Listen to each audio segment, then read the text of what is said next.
Alkisah, di sebuah kerajaan di tanah Jawa tempo dulu, upacara penyerahan tahta hampir dimulai. Raja Tapa Agung merasa dirinya sudah terlalu tua untuk memimpin kerajaan. Episode 1. Aku merasa sudah cukup tua untuk mengurus kerajaan. Aku merasa sudah tidak sanggup lagi. Tidak Raja, Raja masih kuat, Raja masih strong, Raja masih rusuk. Aku tidak memiliki anak laki-laki. Aku hanya memiliki 2 anak perempuan, yakni Purbararah dan Purbasari. Siapakah keduanya yang pantas menggantikanku di kerajaan ini, Pati? Tidak ada keraguan bagi saya untuk menjawab. Putri Purbasari lah yang cocok. Dia rajin belajar, pandai memasak, dan tidak suka pacaran. Kalau putriku Purbararah, Putri Purbararang sangat mengkhawatirkan. Dia sepanjang hari hanya bertobat, instagraman, dan suka ganti cowok. oke lah kalau begitu, Pati. Panggilkan seluruh pejabat kerajaan.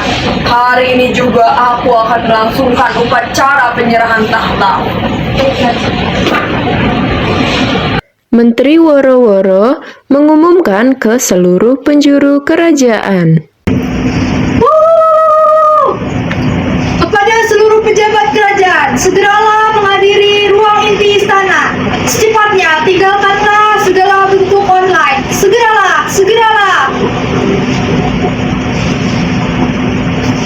Kepada para pejabat kerajaan yang berbahagia, hari ini aku akan meletakkan tahta kerajaan karena aku tak sanggup lagi. Kepada Putri Purbasari diharapkan untuk datang ke tempat yang telah disediakan. Gerak.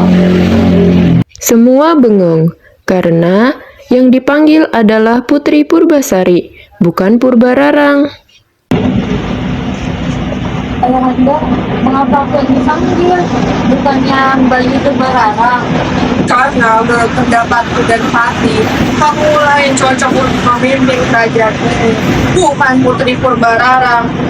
Kamu bersedia tidak untuk memimpin kerajaan ini? Ya, Ayahanda, baiklah kalau begitu. Upacara penyerahan tahta segera dilangsungkan. Semua rakyat bersorak-sorai upacara penyerahan tahta tersebut. Hentikan, apa-apaan ini? Kenapa ayah ngasih tahta masih kecil, bukan ke aku? Tidak begitu, anakku. Ya, Ayahanda, seharusnya kakaklah yang menerima tahta ini, bukan aku. Karena kakaklah yang pantas menerima semua ini. Justru karena kemuliaan hatimu, aku memilihmu untuk memimpin kerajaan ini. Terima kasih ayah telah membutuhku. Tetapi aku takut ayah akan kecewa dengan harapan ayah.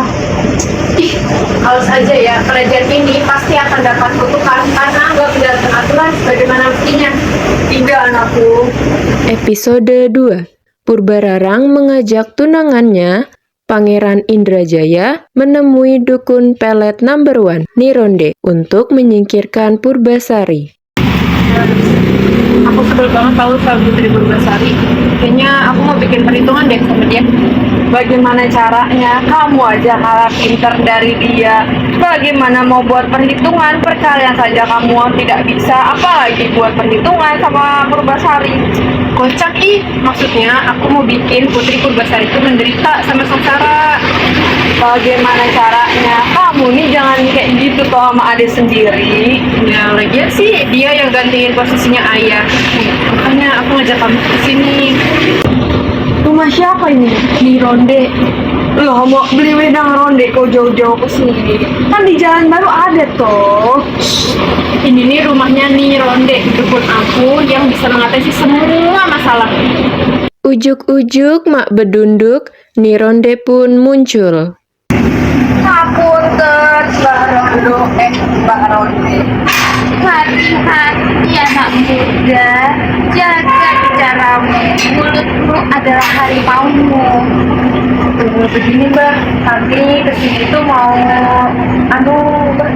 Aku sudah tahu. Wah, Mbak ini hebat sekali.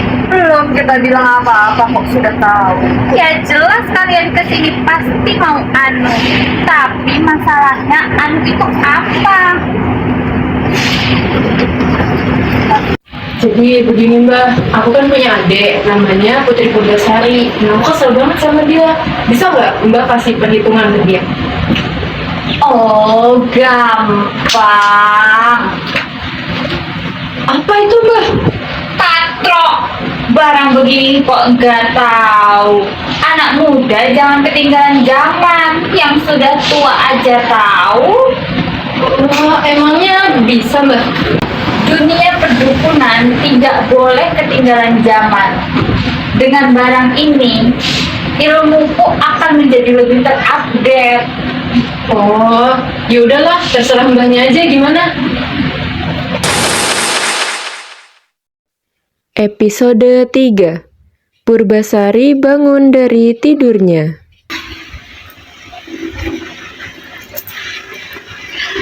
Oh no!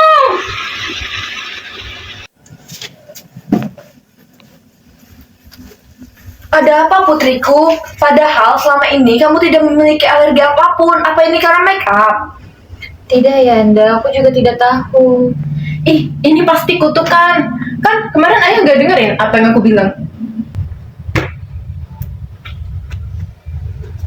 Bagaimana ini Pati? Mohon maaf Baginda, saya juga tidak tahu apa gerangan yang membuat Tuan Putri seperti ini. Ini kalau nggak ditindaklanjutin pasti jadi aib buat kerajaan kita. Lah kalau kerajaan kita dipimpin sama orang yang buruk rupa, apa kata dunia? Terus Ayah pokoknya harus mencabut keputusan kemarin dan nyerahin tahta ke aku. bagaimana ini Pati? Mungkin itu jalan yang terbaik Baginda. Bagaimana dengan Purbasari? Kalau kita biarin Putri Purbasari tetap di sini, yang ada kita semua tertular nih sama penyakit dia. Gimana kalau dia kena flu burung atau flu babi? Jadi kayaknya kita bakar dia aja deh. Itu terlalu keji. Kita bisa mengasingkannya yang jauh dari pemukiman. Diasingkan. Keputusan yang baik sih. Yaudah kita asingkan dia aja. Masih muda kok penyakitan. Makanya jarang-jarang mandi. Ayah. Episode 4.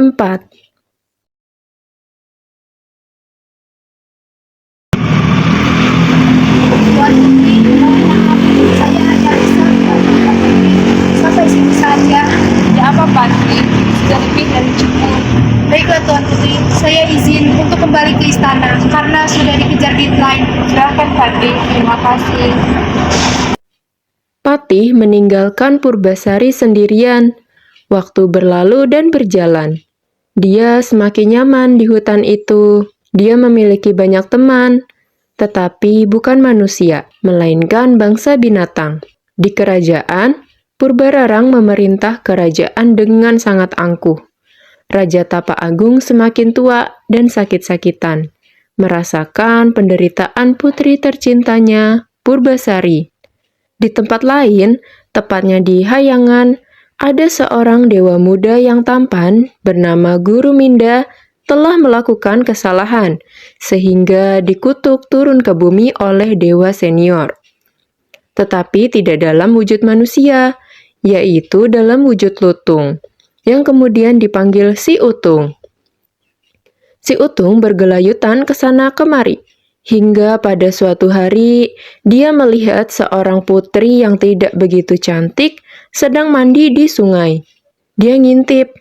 Waktu Purbasari mandi, selendangnya dicuri Si Utung.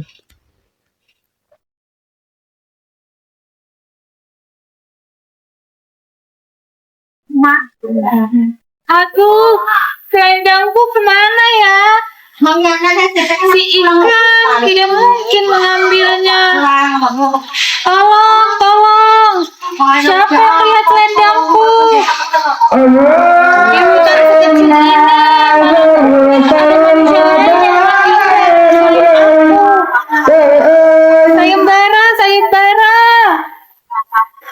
Aku akan membuka sayembara. Siapa yang mengembalikan selendangku? Jika ia perempuan, akan kujadikan ia saudara.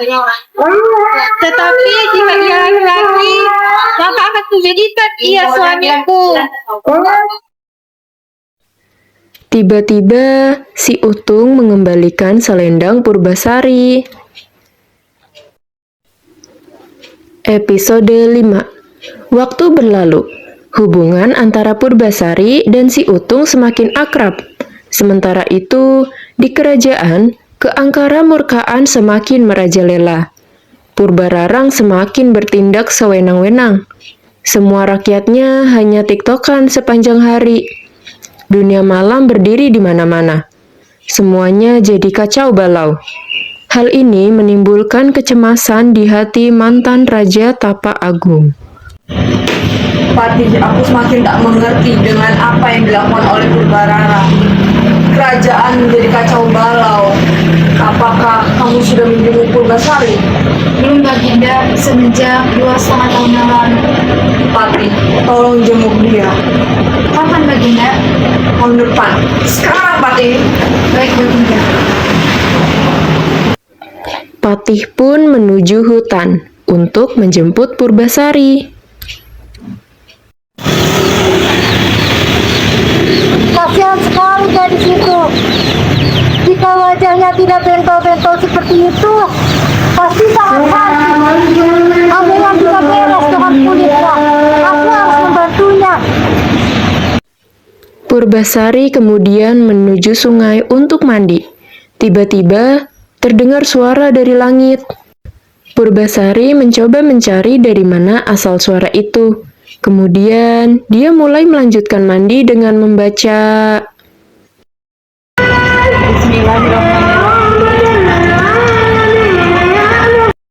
Akhirnya, keajaiban pun datang. Semua bentol-bentol di kulit Purbasari pun hilang, lenyap tiada tersisa.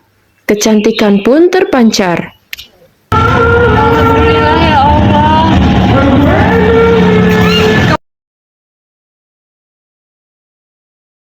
Kemudian Purbasari menemui si Utung dan bercanda bersama sebagai wujud rasa syukurnya. Dari kejauhan, nampak Patih datang. Patih pun terkejut melihat penampilan baru dari Purbasari. Tuan Putri cantik sekali. Tuan Putri sudah sembuh. Jelas dong Patih. By the way, kamu ada apa kesini? Sebenarnya Tuan Putri, Baginda memerintahkan saya ke sini. Terus, Baginda sekarang sakit-sakitan. Semenjak Tuan Putri dipindahkan, kerajaan semakin berantakan. Baginda menyuruh saya untuk menjemput kembali Tuan Putri ke istana. Apakah mereka menerimaku, terutama kakakku? Sebenarnya aku di sini sudah nyaman sih. Aku sudah memiliki banyak teman, tapi aku kangen dengan sate kerajaan. Baiklah kalau begitu, Patih. Mendengar hal itu, si Utung pun tertunduk lesu. Dia merasa kecewa. Kamu kenapa tuh? Kamu kecewa denganku? Tenang saja, kamu akan aku ajak ke istana. Dulu aku pernah berjanji bahwa siapapun yang mengembalikan selendangku, jika ia laki-laki maka akan kujadikan dia suamiku, dan jika ia perempuan maka akan kujadikan dia saudaraku. Aku akan menepati janji itu. Dulu, Putri. Ya, Utung. Akhirnya, mereka bertiga kembali ke istana. Semua penghuni kerajaan bersorak-sorai melihat kepulangan Putri Purbasari dari hutan belantara. Di sisi lain, Putri Purbararang khawatir posisinya akan terancam. Ia tahu bahwa sebagian besar pejabat istana dan juga warga tidak menyukainya. Mereka pasti dengan senang hati akan memintanya turun untuk digantikan oleh adiknya. Setelah berpikir sangat keras, akhirnya Putri Purbararang meminta untuk diadakan sayembara. Pemenangnya akan menerima kekuasaan tertinggi di kerajaan, sedangkan yang kalah harus dihukum penggal. Tibalah hari perlombaan. Kedua putri telah siap berhadapan. Perlombaan pertama adalah memasak. Peraturannya adalah memasak yang paling cepat disajikan dan paling lezat adalah yang menang. Dari awal sudah terlihat bahwa kekuatan mereka tidak seimbang. Putri Purbararang dibantu oleh juru masak istana, sementara Putri Purbasari hanya ditemani si Utung. Diam-diam tanpa sepengetahuan siapapun, si Utung meminta bantuan para bidadari untuk membantu ia dan Putri Purbasari. Bidadari, kumohon, bantulah Putri Purbasari untuk memenangkan kompetisi ini. Perlombaan pun dimulai. Setelah tanda mulai dibunyikan, semua mulai bekerja. Juru masak yang sudah terbiasa menghidangkan makanan-makanan lezat bekerja dengan sangat cepat. Dalam setengah jam saja, hidangan lengkap sudah hampir selesai. Yang mengejutkan adalah Putri Purbasari. Meskipun hanya berdua, kecepatan kerja mereka tidak kalah dengan kubu kakaknya. Bahkan, hidangan mereka telah siap dihidangkan sebelum setengah jam.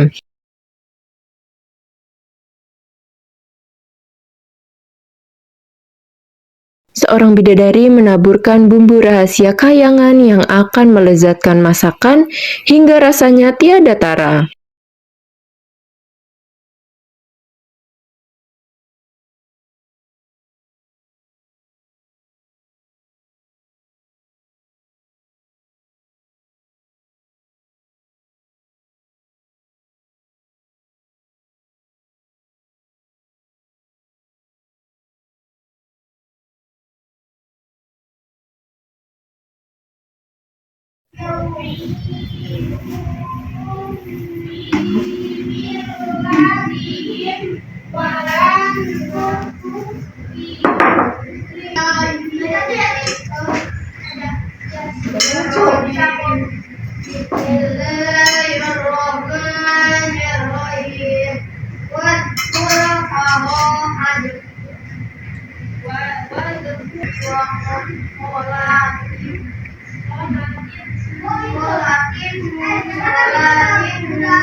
Para juri memutuskan Putri Purbasari yang memenangkan babak pertama.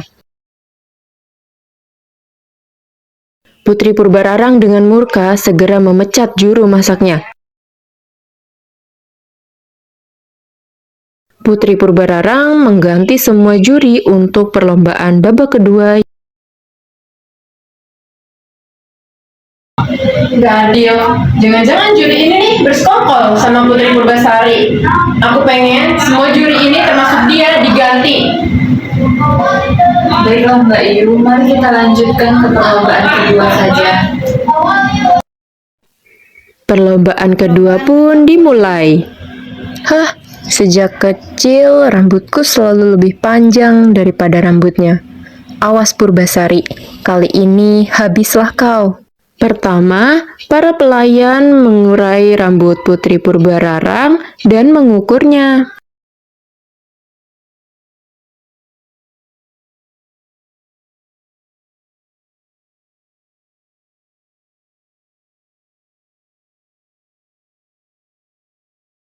Pas lutut. Rakyat saling bergumam. Sebagian besar mereka mengharapkan kemenangan Putri Purbasari. Giliran Putri Purbasari yang mengurai rambutnya. Semua menahan nafas ketika pelayan mengukur rambutnya yang berkilau. Pas mata kaki. Pemenangnya adalah Putri Purbasari. Rakyat bersorak sementara Putri Purbararang memerah mukanya. Karena tinggi Putri Purbararang dan Putri Purbasari sama, maka juri menyatakan Putri Purbasari kembali menang. Seharusnya pemenangnya sudah pasti, yaitu Putri Purbasari. Tapi Putri Purbararang bersikeras untuk tetap melaksanakan perlombaan ketiga. Tunggu. Bukannya seorang putri itu harus punya pasangan yang bisa dibanggakan ya?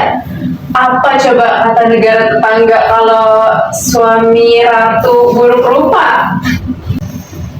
Sabar Putri, biarkan dia bahagia sejenak.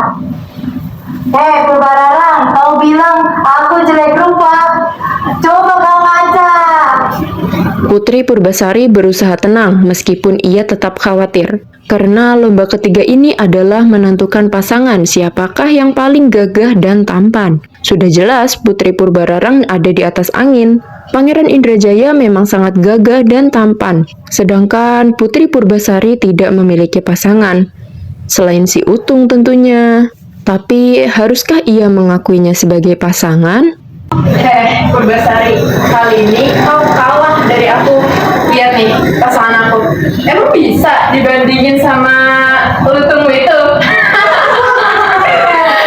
Kau mencuri hatiku. Tenang Putri, aku sudah berjanji untuk membantumu. Tapi apa tuh? Tapi kali ini kau harus mau untuk menjadi pasangan sejatiku. Tidak ada yang lebih pantas menjadi pasanganku selain kamu tuh. Di saat semua orang jijik melihat mukaku, hanya kamulah yang mau menemaniku.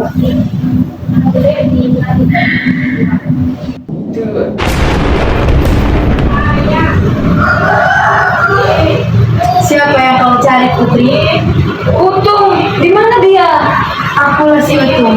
Apa? Mana mungkin? Pemuda tampan, jangan main-main. Sebaiknya kau pergi nih dari sini karena aku supaya menghukum si Ratu Purbasari karena dia habis kalah dari pertandingan. Baiklah, biarkan aku perkenalkan diriku kembali. Namaku Guru Minda. Aku adalah seorang dewa yang diutus turun ke bumi karena dihukum. Namun kutukan itu akan segera hilang jika ada seorang perempuan yang mau menerimaku sebagai pasangan sejatinya. Baiklah, sekarang pilih siapakah yang lebih tampan? Apakah aku atau Pangeran Indrajaya? Jelas aku lah. Serentak, rakyat menyerukan namanya dan menunjuknya. Artinya, Putri Purbasari memenangkan ketiga lomba tersebut. Putri Purbararang pun kalah. Rakyat berseru-seru meminta Putri Purbararang untuk dihukum pancung. Putri Purbararang tertunduk lemas. Aku tidak akan menghukum kakakku sendiri. Kakak boleh memimpin kerajaan ini, asalkan kakak memimpin kerajaan ini dengan amanah. Kamu orang yang baik, Purbasari. Meskipun aku udah jahat sama kamu, kamu tetap memaafkan aku. Sepertinya emang mahkota itu lebih pantas di kepala kamu.